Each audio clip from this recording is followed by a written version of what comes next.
आज हम बात कर रहे हैं युद्धग्रस्त देश यूक्रेन से आई एक बड़ी और चौंकाने वाली खबर की। राष्ट्रपति ज़ेलेंस्की की सरकार में रह चुके पूर्व ऊर्जा मंत्री जर्मन गालू शचेको को उस समय हिरासत में लिया गया जब वो कथित तौर पर देश की सीमा पार कर बाहर निकलने की कोशिश कर रहे थे। ये घटना ऐसे समय में सामने आई है जब यूक्रेन पहले ही रूस के साथ जारी युद्ध, ऊर्जा संकट और आर्थिक दबाव से जूझ रहा है। देश की national anti corruption agency national anti corruption bureau of Ukraine यानी कि NABU ने पुष्टि की है कि उसके अधिकारियों ने एक पूर्व उच्च पदस्थ अधिकारी को स्टेट बॉर्डर पर पार करते समय रोका।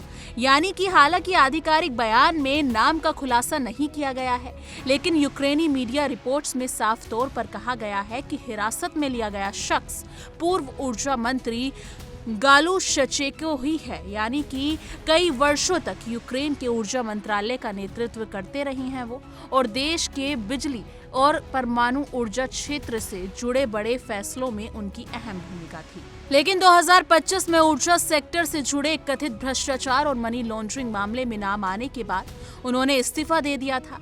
जांच एजेंसियों का कहना है कि ये मामला लगभग $100 मिलियन की एक संदिग्ध डील से जुड़ा है, जिसमें सरकारी न्यूक्लियर ऑपरेटर से जुड़े कॉन्ट्रैक्ट्स को बढ़ा चढ़ाकर पास किया गया और उससे निजी लाभ उठाया गया। इस पूरे मामले की जांच में specialised anti corruption prosecutor office यानी कि SOPO भी शामिल है। SOPO के अनुसार सीनियर अधिकारियों और बिचौलियों ने मिलकर कॉन्ट्रैक्ट्स की कीमतें बढ़ाई। कथित तौर पर 10 से 15% तक कमीशन लगाया गया और फंड्स को विदेश भेजने की कोशिश की गई। जांचकर्ताओं का ये भी दावा है कि ये कथित स्कीम के पीछे यूक्रेनी बिजनेसमैन तेमूर मिडिच का दिमाग था, जिसने ऊर्जा सेक्टर में वित्तीय प्रवाह को प्रभावित करने की योजना बनाई। आरोप है कि गालू शचेको ने इस नेटवर्क को प्रशासनिक और नीतिगत स्तर पर मदद पहुंचाई, जिससे गैर कानूनी भुगतान संभव हो सके। हालांकि गालू शचेको या उनके वकीलों की ओर से अभी तक इन आरोपों पर सार्वजनिक रूप से विस्तृत प्रतिक्रिया सामने नहीं आई है। इस केस में कई बड़े नाम भी जांच के दायरे में आए हैं, जिसमें पूर्व डिप्टी प्रधानमंत्री ओलेक्सी जेनिशोव का नाम भी शामिल है। ये मामला यूक्रेन की सियासत में हलचल बढ़ा रहा है, यानी कि क्योंकि युद्ध के समय ऊर्जा मंत्रालय की भूमिका बेहद संवेदनशील मानी जाती है। ध्यान देने वाली बात यह है कि रूस के साथ जारी संघर्ष के दौरान यूक्रेन का ऊर्जा ढांचा लगातार हमलों का निशाना रहा है। पावर प्लांट, ट्रांसमिशन लाइनों और गैस सुविधाओं पर हमले ने आम नागरिकों की जिंदगी प्रभावित की है। ऐसे में यदि ऊर्जा सेक्टर में बड़े पैमानों पर भ्रष्टाचार के आरोप लगते हैं तो ये केवल आर्थिक अपराध का मामला नहीं रह जाता, बल्कि राष्ट्रीय सुरक्षा और जन विश्वास से भी जुड़ा जाता है।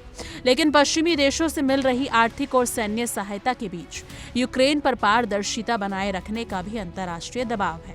इसलिए ये गिरफ्तारी केवल एक व्यक्ति की कानूनी कार्रवाई नहीं, बल्कि व्यापक राजनीतिक संदेश के तौर पर भी देखी जा रही है। एंटी करप्शन संस्थाएं सक्रिय हैं और कानून से ऊपर कोई नहीं है। फिलहाल NABU और SOPO की ओर से कहा गया है कि प्रारंभिक जांच जारी है और कानूनी प्रक्रिया के तहत आगे की कार्रवाई की जाएगी।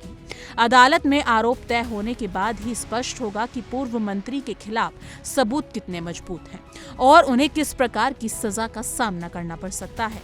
राष्ट्रपति ज़ेलेंस्की पर इस मामले में सीधे तौर पर कोई आरोप नहीं लगाया गया, लेकिन ये घटनाक्रम उनकी सरकार के लिए एक चुनौती जरूर बन सकता है, खासकर ऐसे समय में जब देश युद्ध, आर्थिक संकट और राजनीतिक दबाव से एक साथ जूझ रहा है। आने वाले दिनों में ये मामला यूक्रेन की आंतरिक राजनीति, अंतर्राष्ट्रीय संबंधों और युद्धकालीन प्रशासनिक विश्वसनीयता पर किस तरह असर डालता है, इस पर पूरी दुनिया की नजर बनी हुई है।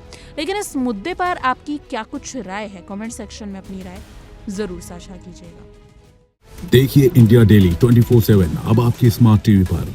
इंडिया डेली मौजूद है सभी डिजिटल प्लेटफॉर्म पर लाइव और लगातार। इंडिया डेली 24/7 हर दिन राष्ट्र को समर्पित।